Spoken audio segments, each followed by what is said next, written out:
Good day everyone, I am Elmaris Ironat. So today I will discuss about the Tibuli tribe. So the Tibuli tribe, most known people living in the hills and southern Mindanao. So the term Tibuli is a combination of Tao meaning people and Bili meaning hill or slope.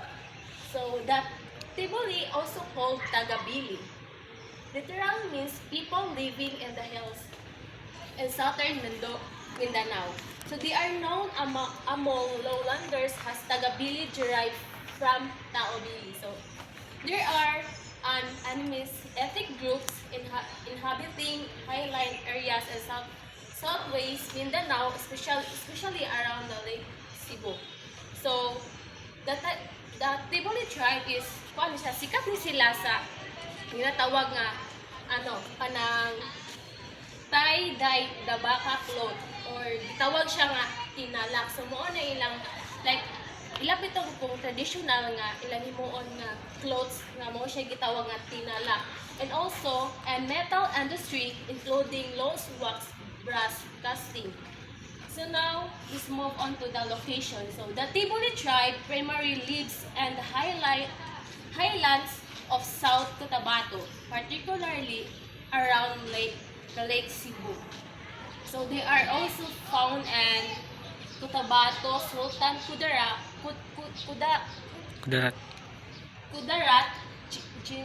South Cotabato, and General Santos City. Ito sa subgroup. So sa Tibuli na siya tulo ka subgroup. So which is the Tibuli Cebu, Tibuli Muhen, o Tibuli Bilaay.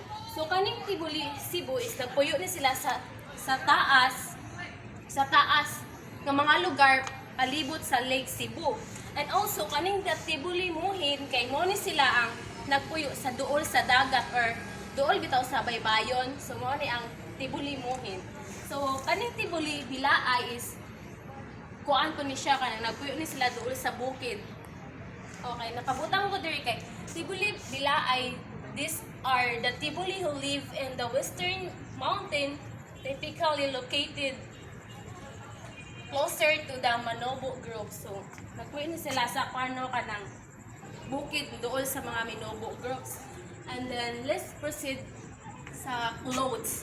So, for men, ilang upper garment o ilang lower garment is, so, ang ilang upper garment kay kaning gitawag og gikalsaro. So it is a traditional long sleeve and tight fitting colorless jacket worn by Tiboli men and South Cotabato, Philippines. So kaning gikalsaro is ni siya kanang nilang upper garment and also long sleeve ni siya and medyo fit siya dapat sa hawakan. Mo na ilang suoton sa mga Tibuli nga mga lalaki sa South Cotabato. And also parisan po nila brass belts. So means bakos ni siya kaning gibutang diri nga brass belt kay bakos ni siya nga gawa bitaw sa tanso or sa bronze. And also kanilang ilang lower garments, so gitawag siya og sawal. So traditional trouser worn by Tiboli men, often loose and comfortable. So kani sawal is comfortable nila suoton mo ni siya pantalon sa mga lalaki din.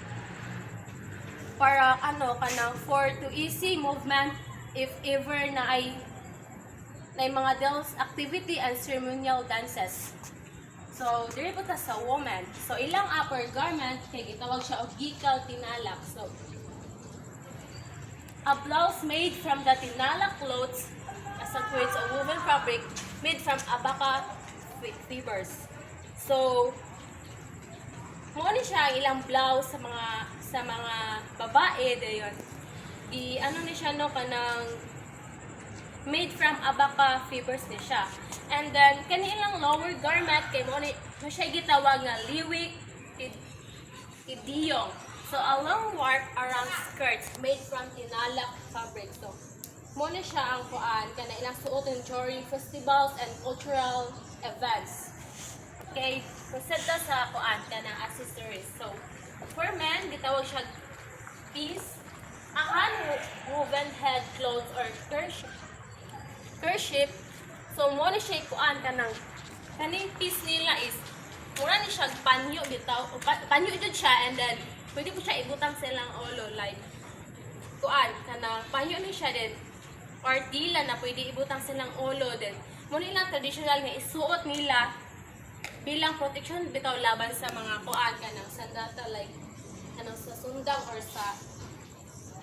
mga kutsilyo. So mao ni ilang accessories, gitawag siya og piece. So another Ego. so ilang another accessories kay gitawag siya liig or liag. So the general Tiboli terms for a necklace. So necklace ni siya, and then kuan mo ni sa minasuoton during festival and cultural events. So mao ni siya, and then kaning necklace is siya, these are traditionally made of beads. So means beads kay kato ni siya pwede siya himuon og kanang persilas gani nga katulingin, and then na siya buslot basta bends. And for women accessories, una kay na siya kuan suwat or swat. So a traditionally large wooden or bamboo comb worn at the back of the head. So kaning kuan suwat or swat kay mo ni siya sudlay ni siya nga dako, and then made from bamboo, and then also naani siya mga kuan kanang small mirrors mirrors, and then nag-symbolize ni siya kuan kanang na siya nakabutang diri the bends and small mirrors towards of bad spirits. Di kaning diri kay nani siya mga bends diri butang ni diri dapat kay mga kuan mga small mirrors. So number 2, hilit limemet. So a lighter intricately bended belt featuring geometric design. So mura po ni siya, ikon ni siya kanang belt ni siya, mura siya belt siya, and then ibutang diri sa hawakan, and then usab ni ilang suoton during festivals and cultural events. So for religion, so there is a religion kay na gitawag siya animism. So kaning koan animism is meaning diri sa Tiboli tribe is karamihan sa mga Tiboli ay naniniwala sa mga espiritu.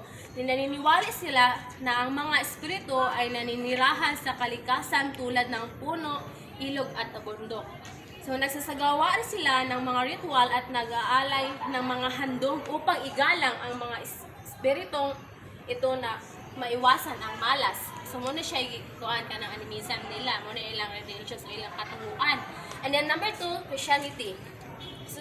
So sa Tiboli kay ilan ang sa Christianity, ang ilang Tiboli ay naging Kristyano dahil sa mga misyonaryo.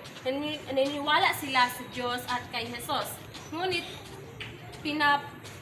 pinapanatili pa rin nila ang ilan sa mga kanilang dating tradisyon at paniniwala.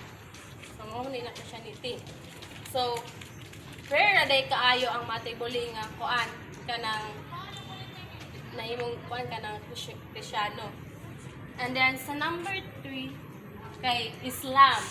So kaning Islam kay kuan, unlike many other groups in the Mindanao, the Timboli largely resisted Islamization during the era of the Sultanates. So kaning Islam kay is kuan, ilan lamang sa mga Tiboli ang sumusunod sa Islam. So more ni ilang religion.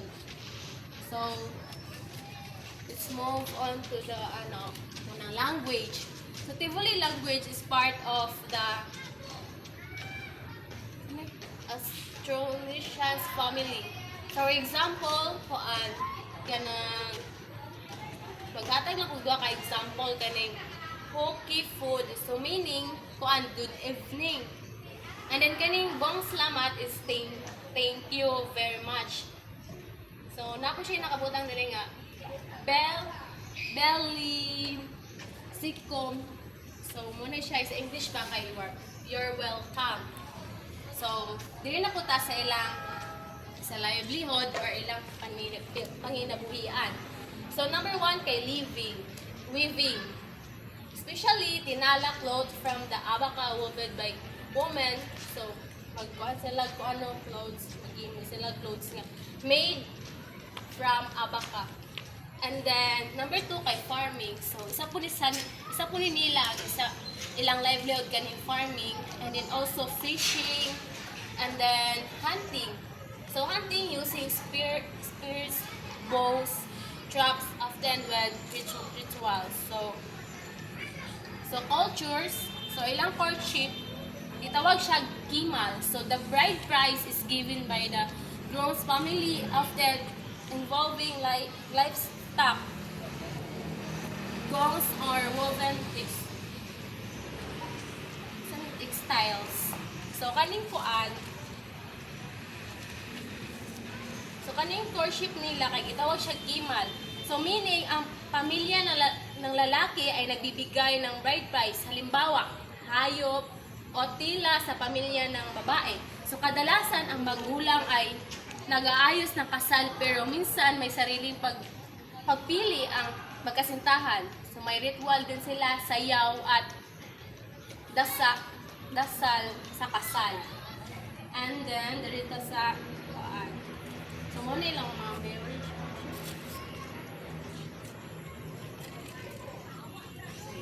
Dito sa marriage, rituals involve blessing for elders and shamans, offering to spirit, traditional dance, and festing. So, bride price current tinalak dress symbolize culture and spiritual values. Then, polygyny. So, polygyny, it's traditionally accepted, especially among leaders like chieftains. After marriage, the couple lives with the husband, families, or start a new home with clearly defined roles for men and women. So, there is a burials. So, diri kay naniniwala ang mga tibuli na ang kaluluwa ay nagpapatuloy kahit namatay na. O ang kamatayan ay paglipat lamang sa ibang mundo. So, maon po ni ilang kuanong burials nila. Nandiri sa kuan ka ng preparation of the body. So, muna siya ang kuan ka ng nililinis at binibihisan ang katawan. Maaaring isama ang mga personal na gamit tulad ng mga clothes. So, muna ilang kuan ka ng preparation of the body nila. Inigpatay na ang ilang kuan na kauban na itubong taga-tibuli. And then, there is sa kuan, traditional practices is the coffin may be made from the hollowed block.